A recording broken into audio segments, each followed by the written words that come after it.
গাড়ি থেকে বক্স বের করে রোহান কাঁধে নেয়। রিয়াজ, আবির আর রাহুল আগে বাড়িতে প্রবেশ করে।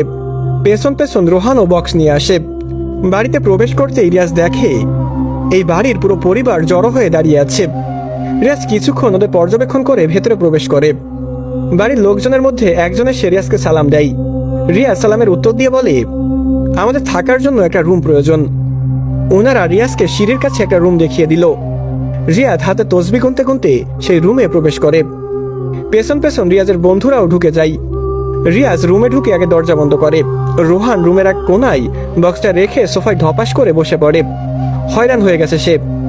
রিয়াজ দরজা লক করে আবিরকে বলে, বলেছিলাম না এখানে কিছু একটা আছে যা আমাদের থেকে এনারা লুকাচ্ছে। রিয়াজের কথা শুনে আবির বলে, বুঝলাম না, কিসের কথা বলছিস? আবিরের কথায় রোহান আর রাহুল রিয়াজের দিকে আগ্রহপূর্ণ দৃষ্টিতে তাকাই। রিয়াজ তখন একটু ধীর স্বরে বলে, প্রথমত যে লোকটা আমাদের কাজ দিয়েছে সে অনেক টাকা খরচ করতেও ভাবছে না, অর্থাৎ এই বাড়িতে কোনো না কোনো কাহিনী রয়েছে। দ্বিতীয়ত লোকটা আমাদের আগে বাড়িতে প্রবেশ করেছে সাধারণভাবেই, কিন্তু আমরা যখন বাসায় এসেছি তখন তোরা খেয়াল করেছিস কিনা জানি না, বাট ওর কপাল ঘামতেছিল। অর্থাৎ সে প্রচুর দৌড়াদৌড়ি করে সবাইকে একত্রিত করেছে আর কিছু শিখিয়েও দিয়েছে যা তার প্ল্যানের বাহিরে ছিল। অ্যান্ড লাস্ট, আমাদের যখন রুম দেখাচ্ছিল তখন লোকটার হাত কাঁপছিল, আর লোকটা ওদের সামনে এমনভাবে দাঁড়িয়েছে যেন লোকটা এই বাসার চাকর। অনুমান করাই যায় ওরা ভাই না। উপস্থিত প্ল্যান করলেও উনি ধরা খেয়েছে আমার কাছে।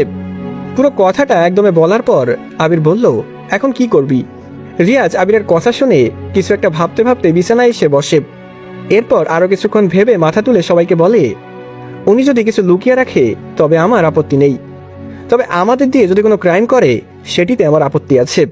রুকাইয়ার পাশাপাশি ওনার লুকোচুরির ব্যাপারটাও বের করব। কথাটা বলে রিয়াজ বসা থেকে ওঠে। এরপর বক্সটা খুলে কিছু জিনিসপত্র বের করে।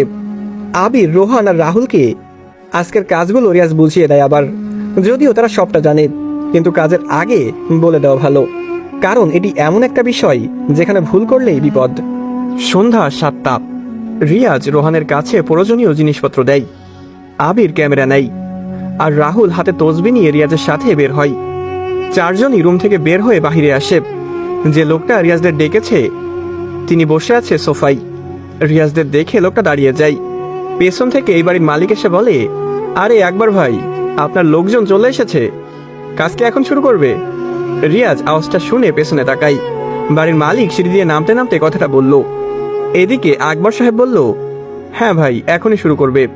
তা রিয়াজ স্যার, আপনি রেডি?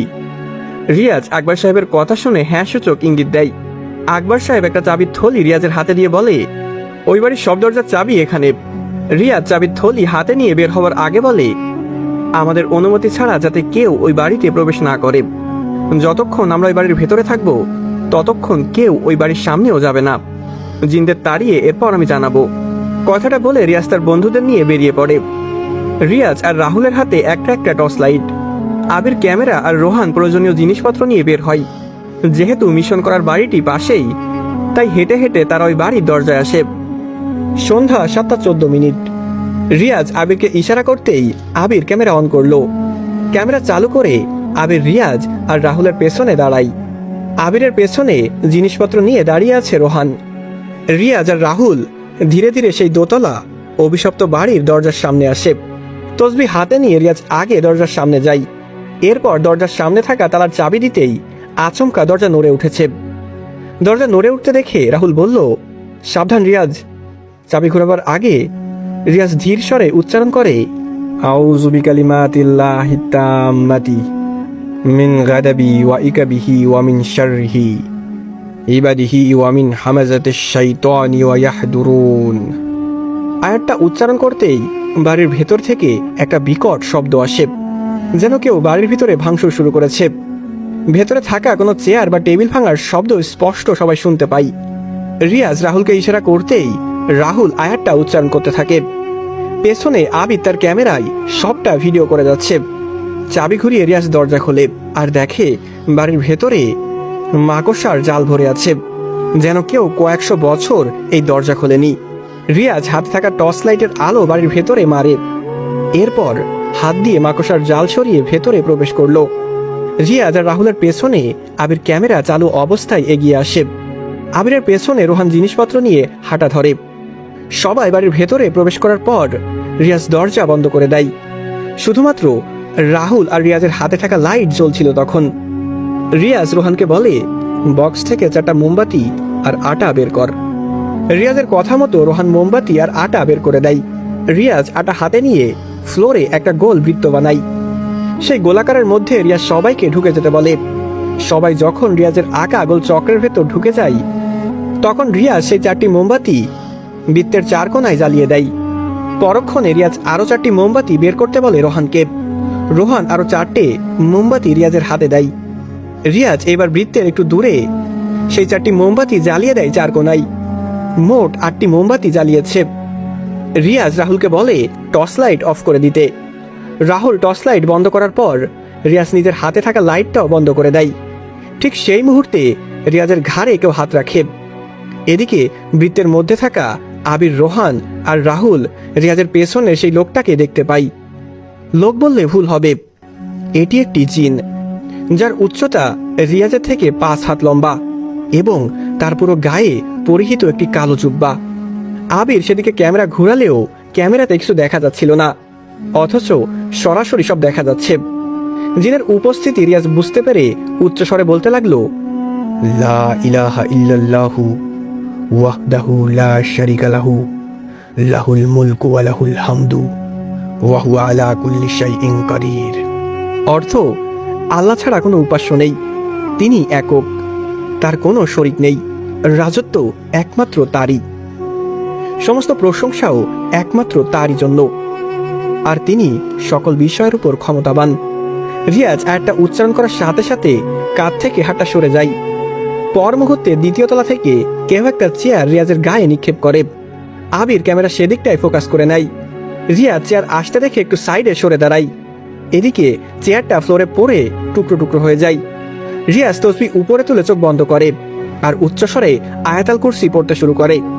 রিয়াজের মুখের শব্দটা যেন এক একটা বুলেটের ন্যায় বের হচ্ছে। প্রতিটা আয়াত জিনদের শরীরে জ্বালা বাড়িয়ে দেয়। জিনরা পুরো বাড়িতে ভাঙচুর শুরু করে দেয়। 2য় তলাতে সব হচ্ছে, 2য় তলা যেন ভেঙে তছনছ করে দিবে তারা। রিয়াজ এবার চোখ খোলে আর রাহুলকে বলে, রাহুল, বৃত্ত থেকে বের হয়ে আয়। রিয়াজের কথা অনুযায়ী রাহুল বৃত্ত থেকে বেরিয়ে আসে। রিয়াজ রাহুলের কাছে এসে রাহুলের চোখে তাকায়। রাহুল বুঝতে পারে তার কি করণীয়, তাই রাহুল এবার চোখ বন্ধ করে নেয়। রিয়াজ আরো 1 মুঠ আটা হাতে নিয়ে কিছু আয়াত পাঠ করলো এবং সেটি রাহুলের গায়ে ছুঁড়ে মারে। রাহুলের দেহে আটা পড়তেই রাহুল সেখানেই জ্ঞান হারায়। রিয়াজ রাহুলকে ধরে ফ্লোরে শুইয়ে দেয়। এরপর একটু দূরে গিয়ে আবার জিনদের কষ্ট দেওয়ার দোয়া পড়তে শুরু করে। এদিকে জিনগুলা রিয়াজের আয়াতগুলা সহ্য করতে না পেরে 2য় তলায় তুফান শুরু করেছে। রিয়াজ আরো জোরে জোরে আয়াত উচ্চারণ করে ওদের কষ্ট দিয়েই যাচ্ছে। এইভাবে প্রায় 5 মিনিট ওদের যন্ত্রণা দেওয়ার পর রিয়াজ বলে, রাহুলের শরীরটায় প্রবেশ করো তোমরা, ওর শরীর মুক্ত করে দিয়েছি, তোমাদের সাথে কথা আছে আমার। রিয়াজ কথাটা বলার মাঝেই আচমকা রাহুল শোয়া থেকে উঠে বসে এবং মুখে রাহুলের হাসি। তখনও 2য় তলায় পেটাপেটির শব্দ শোনা যাচ্ছিল। রিয়াজ রাহুলের ভেতরে থাকা জিনটাকে বলতে লাগলো, ও তার মানে তোমরা এখানে অনেকেই আছো, উপরে কারা, আর তুমি কে? রিয়াজের প্রশ্নে রাহুল অর্থাৎ রাহুলের ভেতরে প্রবেশ করা জিন হাসতে শুরু করে। রিয়াজ আবার তাকে একই প্রশ্ন করে। এইবার রাহুল মুখে মুচকি হাসি এনে বলে, তুই কে রে? তোকে কেন বলবো? তাড়াতাড়ি আমার ঘর থেকে বের হ। রিয়াজ ওর কথা শুনতেই আরো 1 মুঠ আটা নিয়ে রাহুলের গায়ে মেরে দেয়। আয়াত পড়া আটার যন্ত্রণায় রাহুল ফ্লোরে শুয়ে গড়াগড়ি শুরু করে দেয়। রিয়াজ এইবার ধমক দিয়ে বলে, নাটক বন্ধ কর, আমি তোকে এতটাও যন্ত্রণা দেওয়ার মতো কিছু করিনি। রিয়াজের কথা শুনতেই রাহুল হুট করে আবার বসে যায়। এরপর মুচকি হেসে বলে, তুই আমাকে যন্ত্রণা দেওয়ার কি? রিয়াজ এবার তেড়ে এসে রাহুলের গাল টিপে ধরে। রিয়াজের হাত রাহুলের দেহ স্পর্শ করা মাত্রই রাহুল ছটফট শুরু করে দিল। 2য় তলাতেও পেটাপেটের শব্দ দ্বিগুণ বেড়ে যায়। রিয়াজ তখন উচ্চস্বরে বলে, আমার শরীর এখন বন্ধ করা, হাতের এই তসবির ক্ষমতা তুই জানিস না, আমি চাইলে তোকে এখনই বন্দি করতে পারি। এতটুকু বলা অবধি রাহুল ছটফট করেই যাচ্ছিল, কিন্তু রিয়াজের কথা শেষ হওয়ার পরেই রাহুল জ্ঞান হারিয়ে ফ্লোরে পড়ে যায়। রিয়াজ বুঝে যায় জিন বের হয়ে গেছে। রাহুলকে ছেড়ে রিয়াজ আবার উচ্চস্বরে আয়াত পাঠ শুরু করে দেয়। বরাবরের মতো আবার রাহুল শোয়া থেকে উঠে বসে। রিয়াজ রাহুলের উদ্দেশ্যে বলে, ওর গায়ের আটা তোকে যেতে দেবে না, আমি চাইলেই তুই যেতে পারবি। রিয়াজের কথা শুনে রাহুল এবার ক্ষিপ্ত হয়ে বলে, তুই আমার ভাইকে কেন আঘাত দিলি? তোকে আমি মেরে ফেলবো। রিয়াজ রাহুলের কথা শুনে মুচকি হেসে বলে, ও তার মানে একটু আগে তোর ভাই এসেছিল, তো তাকে আসতে না দিয়ে তুই কেন এলি? রিয়াজের কথায় রাহুল আবার রেগে বলে, আমার ভাইকে ছাড়, তুই বেরিয়ে যায় বাসা থেকে, নয়তো তোর বংশের কেউ বাঁচবে না। রিয়াজ রাহুলের কথা শুনে তসবিটা তুলে ধরে। তসবি রাহুলের বরাবর তুলে রিয়াজ আবার আয়াত পড়া শুরু করলে রাহুল জোরে জোরে চিৎকার দিয়ে বলে, আর পড়িস না ওই আয়াত, আমি বলছি আমি সব বলছি। রিয়াজ রাহুলের কথা শুনে তসবি নামাই, এরপর বলে, কয়জন আছিস তোরা, আর এই বাড়ি দখল করলি কেন? রিয়াজের কথাই এবার রাহুল স্বাভাবিকভাবে বলে, আমরা 14 জন ভাই বোন এখানে আছি, এই বাড়ি আমাদের, গত 3 বছর এই বাড়িতে আছি আমরা, তুই এখন আমাদের বাড়ি কেন নিচ্ছিস? রাহুলের কথা শুনে রিয়াজ দৌড়ে এসে রাহুলের সামনে ফ্লোরে সজোরে একটা লাথি মারে। ফ্লোরে আঘাত করার সাথে সাথে রাহুল ধরফর শুরু করে দেয়। জোরে জোরে চিৎকার করতে থাকে রাহুল। রিয়াজ রাহুলের ধরফর দেখে বলে, এই লাথিটা তোর বুকে। কথাটা বলে আবার সজোরে ফ্লোরে লাথি মারে। রাহুল বুক ধরে গড়াগড়ি শুরু করে দেয়। রিয়াজ আবার বলে, এই লাথি তোর ডান পায়ে, বলে আবার ফ্লোরে লাথি দেয়। রাহুল তার ডান পা ধরে চিৎকার দিয়ে বলে, আমাকে কেন মারছিস তুই? রিয়াজ এবার শান্ত স্বরে বলে, এই বাড়ির মালিক তো আকবর সাহেব, তুই কেন এই বাড়ি তোর বলছিস শয়তান? রিয়াজের কথা শুনে রাহুল শোয়া অবস্থায় ক্লান্ত স্বরে বলে, এই বাড়ি আকবরের না। কথাটা বলে আবার বসে যায় রাহুল। এরপর আচমকা রাগান্বিত কণ্ঠে রাহুল বলে, এই বাড়ি আকাশ সাহেবের, আকাশকে খুন করেছে আকবর, আকবর হচ্ছে আকাশের ছোট ভাই। রাহুলের কথা শুনে রিয়াজ বলে, তো ভাইয়ের বাড়ি ভাই নিচ্ছে, ভাইকে খুন ভাই করেছে, তোরা কি ওদের বাড়ি দখল করার? রিয়াজের কথা শুনে রাহুল এবার কেঁদে দেয়। আবির ক্যামেরা রাহুলের দিকে ফোকাস করে রেখেছে। রিয়াজ রাহুলকে বলে, না কেঁদে কাদার কারণ বল। রিয়াজের দ্বিতীয় জবাবে রাহুল আবার কান্নাজড়িত স্বরে বলতে লাগলো, আকাশ সাহেব আমাদের মালিক, আমরা 14 জন ভাই বোন ওনার গোলামি করতাম, এখনো করি। এই বাড়ির 2য় তলায় আকাশ সাহেবের গুপ্তধন আছে, ওই গুপ্তধন আত্মসাৎ করার জন্য আকবর আমাদের মালিককে খুন করে, কিন্তু আকাশ সাহেব ওনার মৃত্যুর আগে আমাদের এই বাড়িতে বন্দি করে গেছে। আমরা এই বাড়ি ছেড়ে বের হতে পারিনি, উনি বাড়ি রক্ষা করার দায়িত্ব আমাদের দিয়েছেন, আমরা আজও এই বাড়ি রক্ষা করে যাচ্ছি।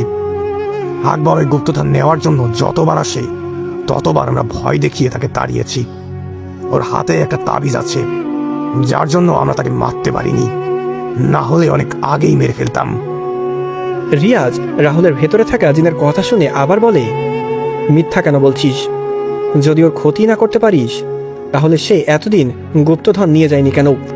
রিয়াজের কথা শুনে রাহুল আবার বলে, সে জানে না আমরা তার তাবিজকে ভয় পাই, বাড়িতে ঢুকতেই আমাদের উপস্থিতি বুঝে সে দৌড়ে পালাই।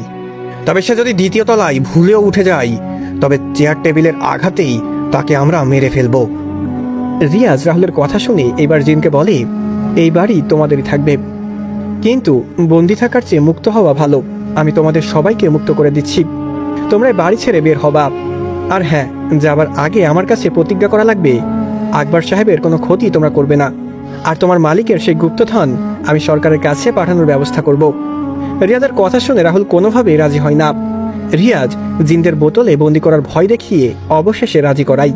তবে জিন রাজি হওয়ার আগে একটা শর্ত দেয়, সেটি হলো গুপ্তধন সরকারকে না, আকাশ সাহেবের সন্তানদের কাছে পাঠানোর জন্য। জিন জানাই, আকবর সাহেব আকাশের সন্তানদের কানে এই বাড়ির ব্যাপারে ভয় ঢুকায়। আকাশ সাহেবের সন্তানরা ঢাকাতে ব্যবসা করে, বাড়িটার ব্যাপারে ভয় দেখানো হয়, তাই ওরা আসেনি এই বাড়িতে, ঢাকাতে ভালো টাকা কামাই, তাই এই বাড়ি ওরা পরিত্যক্ত হিসেবেই জানে। তাছাড়া আকবর সাহেব অনেক ভাড়াটিয়া এই বাড়িতে পাঠায়, কিন্তু জিনদের ভয়ে সবাই পালিয়ে যায়। এতে আকাশের ছেলেরা এই বাড়ি নিয়ে ভাবনা করাও বন্ধ করে দেয়। পুরো তথ্য জেনে রিয়াজ বলে, আমি তোমাদের মুক্ত করে দেব, গুপ্তধনগুলো আকাশের সন্তানের কাছে পাঠাচ্ছি, কিন্তু তোমাদের এই বাড়ি খালি করতে হবে এবং আকবর সাহেবকেও কোনো ক্ষতি করবি না। রিয়াজের কথায় জিন এইবার শান্ত স্বরে বলে, তোকে বিশ্বাস করে আমরা চলে যাচ্ছি। আকবরকেও কিছু করব না, কিন্তু গুপ্তধন যেন ওদের কাছে ঠিকঠাক চলে যায়। জিনদের কথায় রিয়াজ হ্যাঁ সূচক ইঙ্গিত দেয়। তখনই দ্বিতীয় তলা থেকে একটা বক্স কেউ ছুঁড়ে মারে। বক্সটা রিয়াজের সামনে এসে পড়ার সাথে সাথে ভেঙে টুকরো হয়ে যায়। এতে রিয়াজ দেখে ভেতরে অনেকগুলা স্বর্ণের টুকরো চকচক করছে সব। মোমবাতির আলোয় স্বর্ণগুলো আরো জ্বলে উঠেছে। রাহুল রিয়াজকে বলে, আমাদের মুক্ত করে দে, আমরা চলে যাচ্ছি। আর এই গুপ্তধনের দায়িত্ব তোর। কিভাবে ওদের কাছে দিবি তা তুই জানিস। রিয়াজ রাহুলের কথা শুনে চোখ বন্ধ করে। এরপর তসবি উপরে তুলে উচ্চারণ করে, আউযু বিকালিমাতিল্লাহিত তাম্মাতি মিন শাররি মা খলাক। অর্থ, আমি আল্লাহ তাআলার পরিপূর্ণ বাক্যবলির মাধ্যমে তার সৃষ্টির সকল অনিষ্টতা থেকে আশ্রয় নিচ্ছি। আয়াতটি উচ্চারণ করে রিয়াজ জিনদের মুক্ত করার আয়াত পাঠ করে। মুক্তি দেওয়ার আগে নিজেকে রক্ষা এই জন্যই করে যাতে শয়তানরা ধোঁকা দিতে না পারে। মুক্তি দেওয়ার আয়াত পাঠ করার সাথে সাথে রাহুল অজ্ঞান হয়ে পড়ে যায়। রিয়াজ এবার চোখ খোলে আর চারপাশে কিছুক্ষণ তাকিয়ে দেখে পরিবেশ স্বাভাবিক, জিনদের উপস্থিতি নেই, অর্থাৎ তারা ধোঁকা দেয়নি। রিয়াজ আবিরকে বলে, ক্যামেরা বন্ধ করে দে। আর রোহান, এই স্বর্ণের টুকরোগুলো আমাদের জিনিসপত্রের সাথে ব্যাগে ঢোকা। ধরুন রিয়াজের থেকে জিনগুলা মুক্ত হয়ে আপনার কাছে চলে গেল এবং আপনার ঘাড়ে ভর করল, তখন কি করবেন? জানাবেন আপনার অনুভূতি এখন কেমন, গল্পের কোথায় কোথায় ভয় অনুভব করেছেন এবং আজকের পর্বটি আপনার কাছে কেমন লেগেছে তা অবশ্যই কমেন্ট করে জানাতে ভুলবেন না। পরবর্তী পর্ব পেতে হলে অবশ্যই বেশি বেশি করে লাইক, কমেন্ট এবং শেয়ার করতে হবে। চ্যানেলে নতুন হয়ে থাকলে অবশ্যই সাবস্ক্রাইব করে দিবেন এবং যারা